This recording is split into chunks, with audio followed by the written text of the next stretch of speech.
நமக முருகாசரணம். வீட்டுக்குள் இந்த உயிரினங்கள் வந்தால் அதிர்ஷ்டம் உங்கள் வாசலில் நிற்கிறது என்ற அர்த்தம். நம் முன்னோர்கள் வெறுமன நம்பிக்கையால் இதை சொல்லவில்லை. ஒவ்வொரு உயிரினத்துக்கும் பின்னால் ஆழமான ஆன்மீக உண்மை இருக்கிறது. இது ஒவ்வொன்றையும் புரிந்து கொள்வோம். சிட்டுக்குருவி வந்தால் சுபகாரியம் நடக்கும். சிட்டுக்குருவி லட்சுமி தேவியின் தூதுவன். அது உங்கள் வீட்டை தேர்ந்தெடுத்து வருகிறது என்றால் அந்த இல்லத்தில் தூய்மையும் அன்பும் தெய்வீக சக்தியும் நிறைந்திருக்கிறது என்ற அர்த்தம். திருமணம், பிறந்த நாள், புதிய தொடக்கம் எதுவாக இருந்தாலும் சுபமாக முடியும்.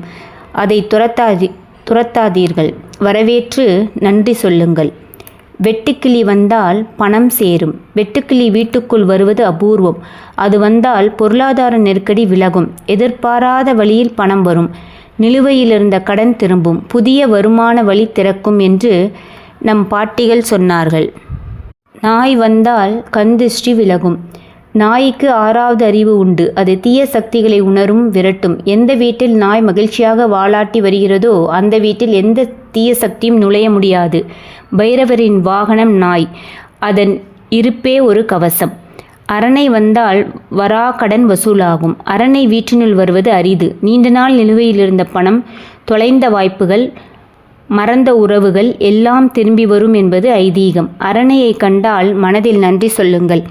பள்ளி, குலதெய்வ அருள் உண்டு. வீட்டு பள்ளி குலதெய்வத்தின் அடையாளம். வலப்பக்கம் சத்தம் போட்டால் நல்லது என்று சொல்வார்கள். நம் முன்னோர்கள் வழிபட்ட குலதெய்வங்கள் இன்னும் நம்மை பார்த்து கொள்கிறார்கள் என்பதன் அடையாளம் இது.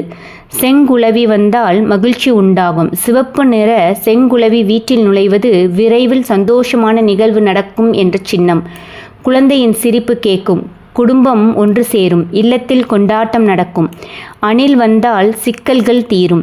அணில் சரஸ்வதி தேவியின் அன்பான உயிர்.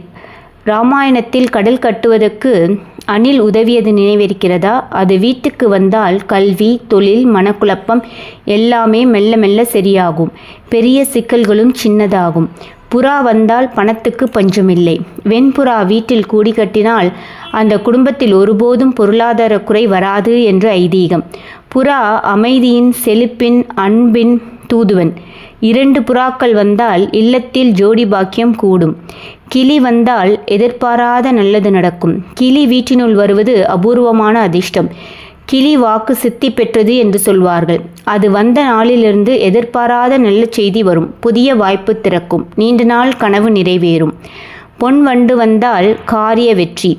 தேனீ அல்லது பொன் வண்டு வீட்டினுள் வந்தால் நீங்கள் மேற்கொண்டிருக்கும் எந்த காரியமும் தடையின்றி வெற்றி பெறும். பொன்னிறம் லட்சுமியின் நிறம். அந்த வண்ணத்தில் வரும் உயிர் செல்வத்தின் அடையாளம். சேவல் கூவினால் வியாபாரத்தில் முன்னேற்றம். சேவல் கூவல் புதிய ஆரம்பத்தின் அறிகுறி. சூரியனுக்கு முன்பே சேவல் கூவுகிறது. அதாவது வெற்றிக்கு முன்னால் முன்னேற்றத்தின் சின்னம். வியாபாரம், தொழில் எல்லாம் முன்னேறும். புதிய ஒப்பந்தங்கள் கைகூடும். பட்டாம்பூச்சி வந்தால் முன்னோர்கள் வருகிறார்கள். வண்ணமயமான பட்டாம்பூச்சி வீட்டினுள் வந்தால் நம் முன்னோர்கள் நம்மை ஆசிர்வதிக்க வந்திருக்கிறார்கள் என்று சொல்வார்கள். அது நம்மை சுற்றி பறந்தால் நம்மீது முன்னோர்களின் அன்பு பொழிகிறது என்று அர்த்தம். அதை துரத்தாதீர்கள். கைகூப்பி வணங்குங்கள். ஆந்தை வந்தால் லட்சுமி தேவியின் அருள் உண்டு. பலரும் ஆந்தையை தவறாக நினைக்கிறார்கள். ஆனால் உண்மை என்னவென்றால் ஆந்தை லட்சுமி தேவியின் வாகனம். அது வீட்டருகில் வந்து அமர்ந்தால் செல்வம் வரும், கடன் நீங்கும், குடும்பம் செழிக்கும். இரவில் ஆந்தை சத்தம் கேட்டால் அஞ்சாதீர்கள். அது லட்சுமியின் வரவு. செங்குளவி கூடு கட்டினால் குழந்தை பாக்கியம். வீட்டின் ஒரு மூலையில் செங்குளவி கூடு கட்டினால் சந்தான பாக்கியம் உண்டாகும். நீண்ட நாள் குழந்தை இல்லாதவர்களுக்கு நற்செய்தி வரும். அந்த கூட்டை அழிக்காதீர்கள். அதுவே தெய்வீக ஆசீர்வாதம். பசுமாடு வீட்டுக்கு வந்தால் தெய்வீக அருள் உள்ளது. பசுமாடு வீட்டினுள் நுழைவது மிகவும் புனிதமான தருணம். 30 முக்கோடி தெய்வங்களும் பசுவில் வாழ்கின்றன என்பது நம் நம்பிக்கை. அந்த வீட்டில் தெய்வ சாந்தியம் நிறைந்திருக்கும். பசுவுக்கு உணவளித்து வாருங்கள். காகம் வந்தால் முன்னோர்களின் ஆசி உண்டு.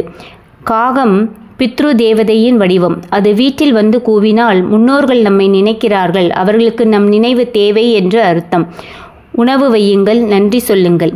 பறவை இனம் கூடு கட்டினால் மன அமைதி நிலைவும். எந்த பறவையாக இருந்தாலும் உங்கள் வீட்டை தேர்ந்தெடுத்து கூடு கட்டினால் அந்த இல்லம் அமைதியானது, தூய்மையானது என்று இயற்கையே சாட்சி சொல்கிறது. மன அமைதி நிலைத்திருக்கும்.